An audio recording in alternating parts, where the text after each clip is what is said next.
Halo semuanya, selamat datang di video pembelajaran kita kali ini. Sebelumnya kenalin ya, saya Nurrahmania dari Program Studi Pendidikan Ekonomi Universitas Sriwijaya. Dan hari ini kita akan membahas topik penting dalam akuntansi, yaitu cara menyusun jurnal umum pada akuntansi perusahaan jasa.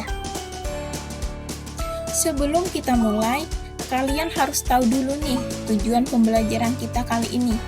Jadi, setelah menonton video ini, semoga kalian bisa yang pertama, memahami pengertian jurnal umum dan fungsinya dalam akuntansi perusahaan jasa.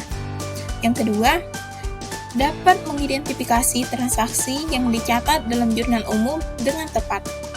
Dan yang ketiga, dapat menyusun jurnal umum dengan format yang benar.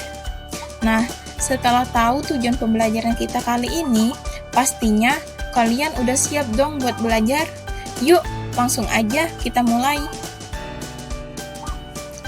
Coba deh bayangin, kamu punya usaha kecil, misalnya laundry atau jualan online.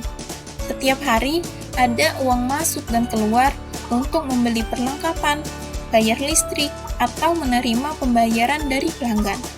Nah, gimana caranya biar kita bisa tahu uang kita itu sebenarnya masih ada berapa dan dipakai buat apa aja? Kalau cuma ngandelin ingatan, pasti bisa lupa kan?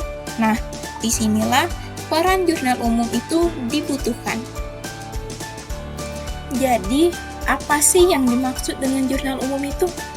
Jurnal umum adalah catatan pertama dalam akuntansi yang digunakan untuk mencatat setiap transaksi keuangan berdasarkan urutan waktu.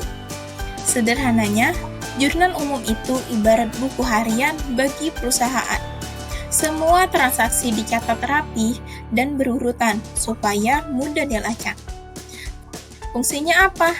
Ya, supaya perusahaan punya dasar pencatatan yang jelas dan rapi untuk menyusun laporan keuangan di tahap berikutnya. Sebelum kita mulai menjurnal, kita harus paham dulu nih aturan dasar pencatatannya. Dalam akuntansi, ada dua sisi, yaitu sisi debit dan kredit. Setiap transaksi pasti mempengaruhi dua akun. Nah, ingat rumus sederhana ini ya. Yang pertama, jika harta bertambah, maka dicatat di sebelah debit, dan jika berkurang, dicatat di sebelah kredit. Yang kedua, jika utang dan modal bertambah, maka dicatat di sebelah kredit, sedangkan jika berkurang, dicatat di sebelah debit. Yang ketiga, jika pendapatan bertambah, maka dicatat di sebelah kredit, dan jika berkurang, dicatat di sebelah debit. Yang terakhir, yaitu jika beban bertambah, maka dicatat di sebelah debit, dan jika berkurang, dicatat di sebelah kredit. Kalau kalian udah ngerti ini, menjurnal bakal jauh lebih mudah.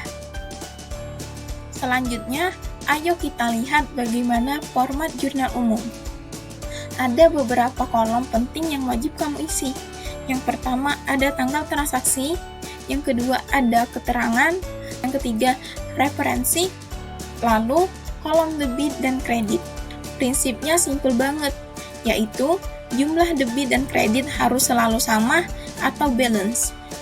Sekarang kita coba lihat contoh transaksi ya. Pada bulan Februari 2020, Anita mendirikan usaha laundry amanah.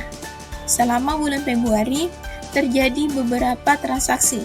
Misalnya, menyetorkan modal, membeli perlengkapan, membayar sewa, membuat iklan, atau menerima pendapatan jasa.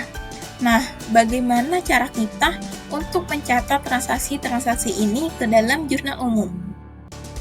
Sebelum kita mulai mencatat transaksi di dalam jurnal umum, langkah pertama yang harus kita lakukan adalah menulis identitas perusahaan dan periode pencatatannya. Misalnya di bagian atas ini kita tulis Laundry Amanah, Jurnal Umum periode Februari 2020. Langkah kedua, kita menyiapkan kolom jurnal yang terdiri dari tanggal, keterangan, rep, debit, dan kredit. Nah, setelah itu, baru deh kita masuk ke langkah-langkah menjurnal setiap transaksi. Kita lihat di soal tadi, Pada transaksi pertama, yaitu tanggal 1 Februari, Anita menyetorkan uang tunai sebesar 15.400.000 sebagai modal usaha.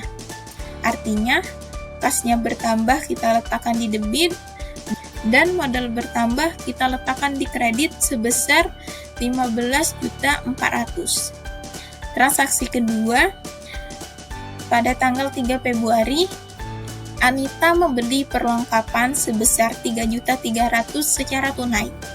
Nah, ini artinya perlengkapannya bertambah, kita letakkan di sebelah debit, dan kasnya berkurang karena membeli perlengkapan tadi secara tunai, kita letakkan di kredit sebesar 3.300.000.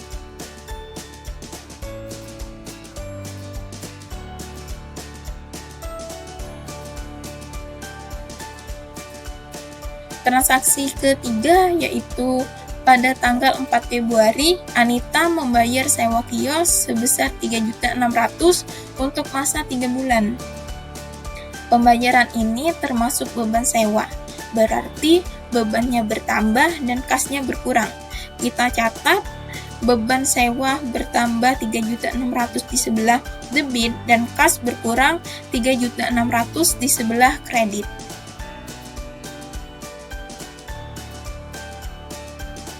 Selanjutnya, transaksi keempat. Pada tanggal 7 Februari, Anita membuat iklan dan menghabiskan biaya sebesar 600.000. Karena iklan ini merupakan beban usaha, maka kita catat beban usaha di sebelah debit sebesar 600.000 dan kas berkurang di sebelah kredit sebesar 600.000.